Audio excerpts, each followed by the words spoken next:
সকাল সকাল ঘুম থেকে উঠলে একটা আলাদা রকমের এনার্জি পাওয়া যায়, যেটা আমার আজকে ছিল। অন্য দিনের তুলনায় বেশ কিছুটা সময় আগেই উঠেছিলাম, তো তাই কিছুটা কাজও হয়ে গিয়েছে। এখন আমি এই মামামের জামা কাপড়গুলো পরিষ্কার করে দেবো। বুড়ি মাতা কই? মাঝে ও ঘুম থেকে উঠে গেছে, তাই ও যখন ঘুম থেকে ওঠে ওকে বেশ কিছুটা সময় আমি দিই, ওর সাথে থাকি একটু। ও যেটাতে হাসবে বা হাসি খুশি থাকবে সেরকমভাবে খেলা করার চেষ্টা করি। সকাল সকাল ওঠো ওঠো ওঠো ওঠো ওঠো ওঠো ওঠো, সোজা হতে হবে তো। তারপর আমি চলে এসেছিলাম ছাদে ওর পরিষ্কার করা জামা কাপড়গুলো মেলে দিতে। আর ছাদ থেকে আমাদের আশেপাশের মাঠগুলো দেখতে যে এত সুন্দর লাগে, দেখো তোমরা দেখলেই বুঝতে পারবে। এখন পুরো সর্ষে চাষ হয়ে আছে, তো জাস্ট কি এত সুন্দর লাগে কি বলবো, এটা তো ক্যামেরায়, আর অরিজিনালি দেখলে আরো ভালো লাগে। এর মাঝে আমি অনেকটা কাজ করে নিয়েছিলাম। তারপর মামাম ঘুমাচ্ছিল, ডাকছিলাম ওকে স্নান করানোর জন্য।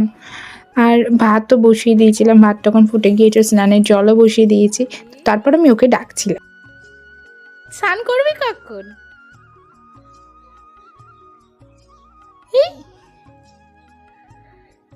ওটো ওটো, কটা বাজে? আমি যতটুকু সময় পারি চেষ্টা করি মামাম ঘুম থেকে ওঠার পরে বা স্নান করার পরে ওকে ঠাকুর ঘরে নিয়ে যাওয়ার জন্য। আমি ওকে যেটা ছোটোর থেকে অভ্যাস করাবো, হয়তো সেটা একটু হলেও শিখবে।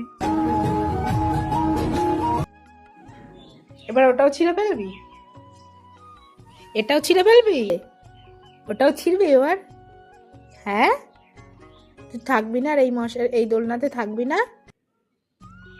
থাকবি না? মামামের এই ছোট্ট ছোট্ট দুষ্টমিগুলো ও বড় হয়ে গেলে অনেকটা মিস করব। ও এই দোলনাটার সাইডের নেটটা অনেকটা চিড়ে দাঁড়া ফেলেছে, দাঁড়া, তো আমি সেই জায়গাটা কাপড় দিয়ে ঢাকা দিয়ে দিয়েছি বলে ও উপরের নেটটা ধরে ছিঁড়ছে।